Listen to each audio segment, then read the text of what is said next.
Recording now.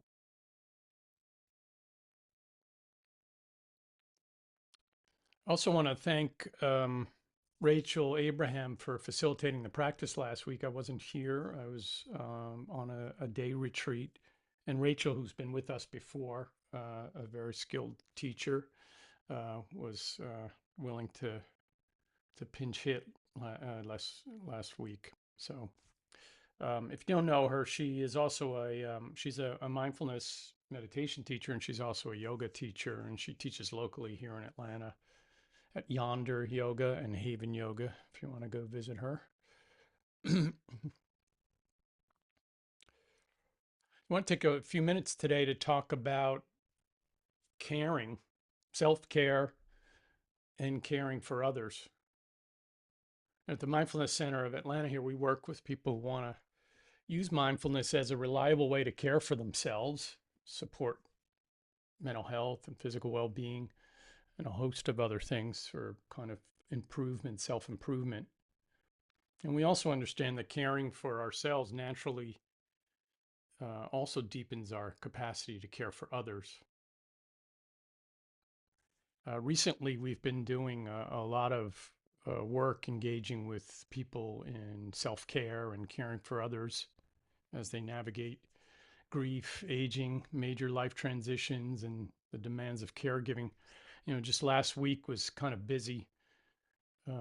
One day last week, we had an all-day retreat on the beautiful grounds of the Ignatius House, the retreat center here in Atlanta, for something like 50 people who were in the throes of grief and mourning, came for the day to practice mindfulness to support them in their grieving process.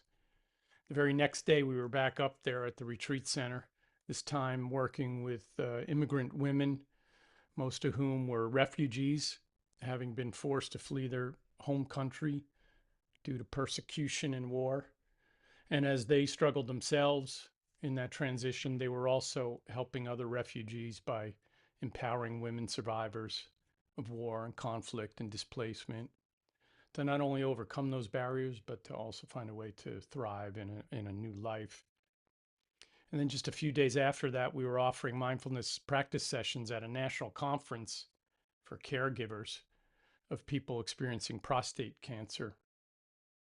So all these recent events pointed to the incredible capacity humans have to both care for themselves and to care for others. Again and again, this work convinces me of the universal value of mindfulness as a critical tool to increase caring in ourselves and also out towards others and towards the world. I don't know about you, but it's a lot of times I think of caring for myself as just, and caring for others as these two kind of separate tasks, as if I'm tending our own needs might reduce what we give to others, and it's a kind of a trade-off all the time. But really, mindfulness offers a different view. The quality of care we bring to others begins with the quality of attention that we bring in our own inner life. I guess simply put, mindfulness self-care is the practice of tending to ourselves with awareness, compassion, and intention, pausing long enough to notice what we truly need as well as what others might need. And practically speaking, it's wise to take care of ourselves and maybe to do that first. We can't give something we don't have when we're depleted, stressed, or running on fumes. Our capacity to be present to others shrinks dramatically. Whether you're caregiving someone who is ill, or taking care of a child or an elder, or any kind of care that we might be offering.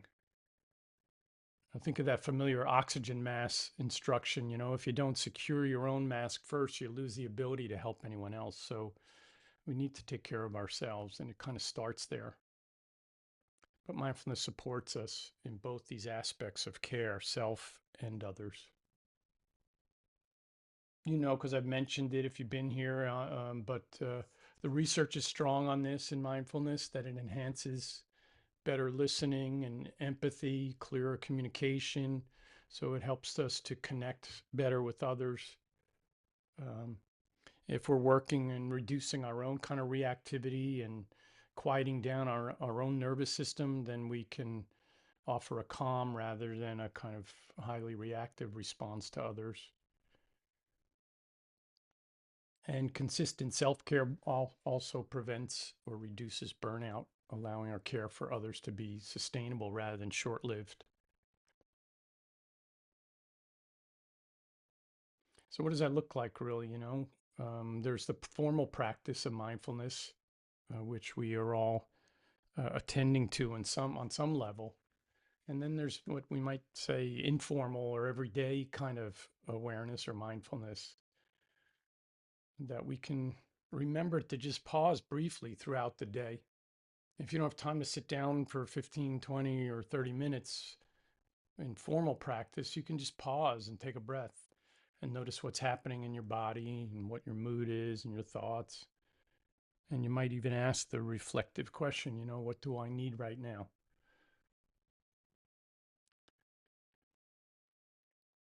And we can also allow what's going on in our lives, the emotions that are coming up or the worries or whatever, to present without us rushing to have to fix everything all the time. So we can set mindful boundaries around time and energy and commitments and honor our basic needs, physical needs of nourishment, rest, movement. I know that sounds simple, but a lot of times we forget about that. And under stress, a lot of that sort of gets taken off the table. So finally, mindfulness self-care is not indulgent. It's not selfish. It's part of being a healthy human and a reliable presence for others as well. And mindfulness doesn't ask us to choose between either caring for ourselves or caring for others. It teaches us that caring is one movement, beginning in an inward way and then extending outward. When we sit with our own pain, we deepen our capacity to sit with another's pain. When we honor our own well being, we become more grounded, more patient, more attuned to support others in their well being. In a world that constantly pushes us toward doing, mindfulness invites us back into being, inhabiting this present moment, and within a particular way, with kindness, with non judgment, with curiosity. And from this place of presence, our listening, our service, and our care become wholehearted and sustainable. So, with that, let's practice together. And today, we'll do a simple sitting practice.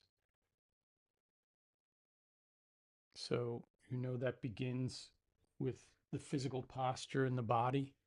Even though it's called mindfulness, it's not all in the head, it's a embodied practice. So, let your posture speak of that intentionality to be present here in this moment.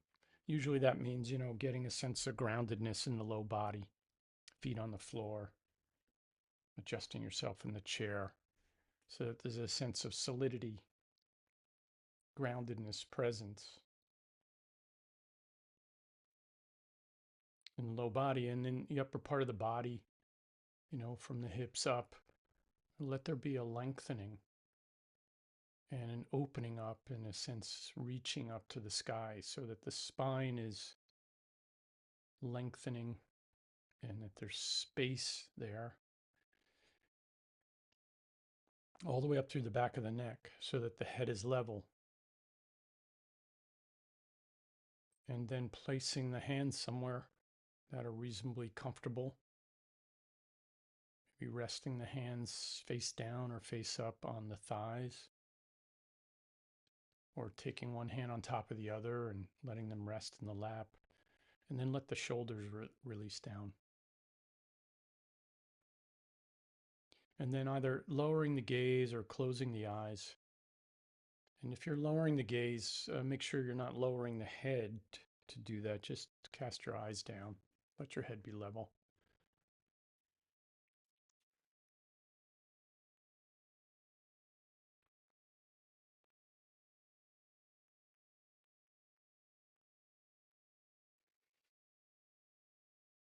And then bring your attention to the breath,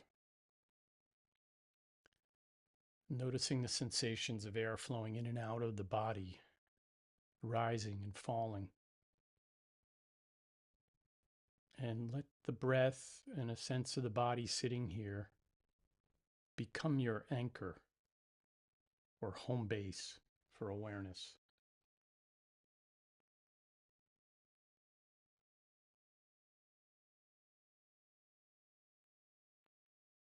And we know the mind will wander during this time. We're not trying to prevent that either. We're recognizing when the mind has wandered into the past or into the future or caught up in a storyline, memories, plans.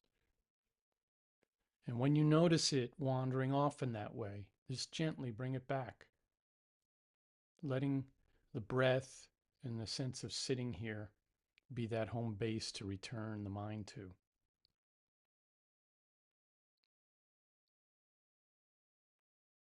And make sure that you're doing so, that you're bringing it back and you're noticing with, with an attitude of non-judgment, which includes a kind of friendliness towards yourself, a kindness, a compassion towards yourself for all the comings and goings of the mind and all the struggles that maybe show up.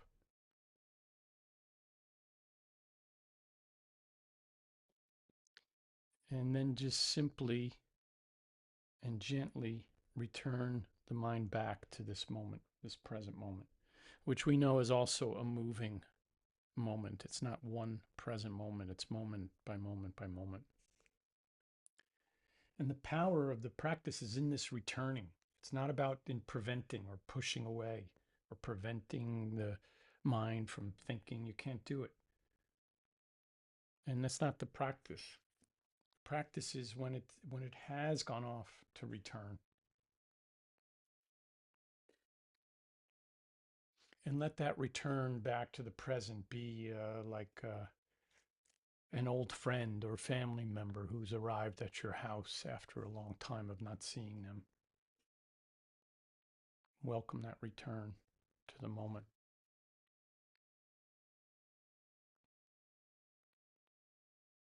So, along with that attitude, we practice with patience, curiosity, openness.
And notice where the mind is right now.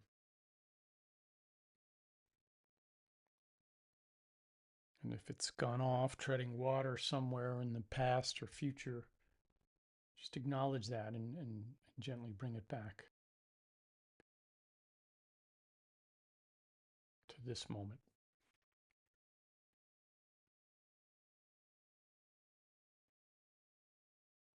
And you can be curious about all the comings and goings of the mind, the reactivity that happens in the body and the emotions. And then you can release all that by choice. for the time. Come back to the moment. Even if the moment doesn't seem to be delivering, if it seems boring or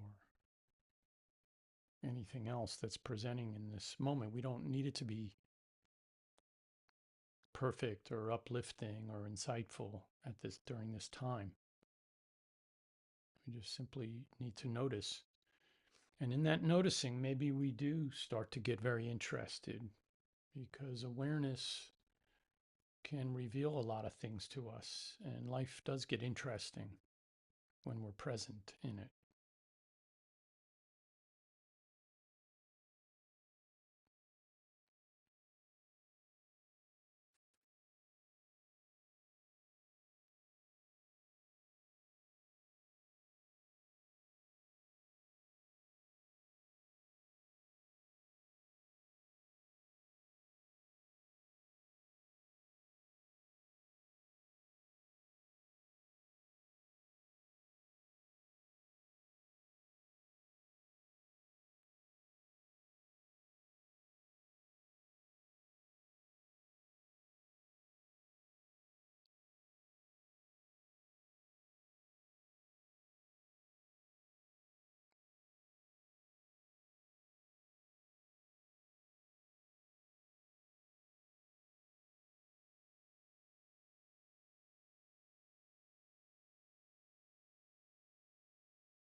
Here's a poem entitled Shoulders by Naomi Shayab Nye.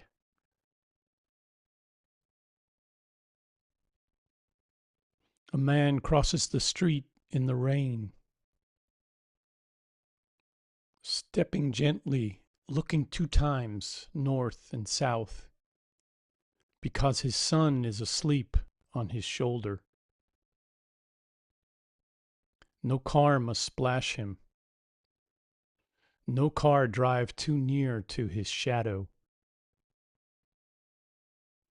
This man carries the world's most sensitive cargo, but he's not marked.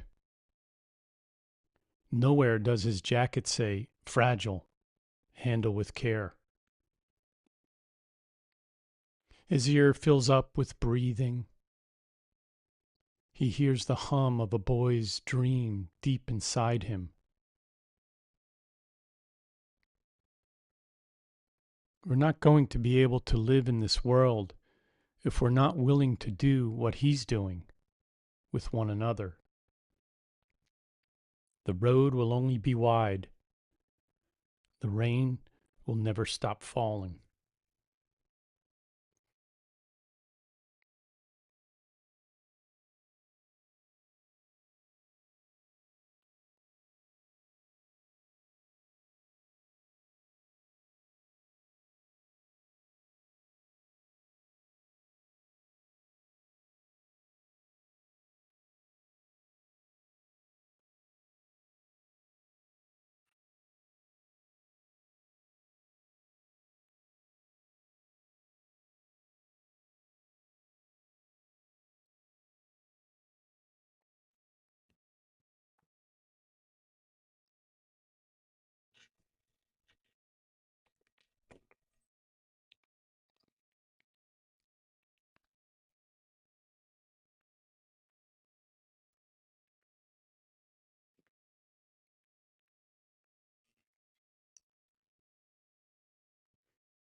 And perhaps now encouraging the breath to deepen a bit and making some gentle transitional kind of movements, opening the eyes or lifting the gaze.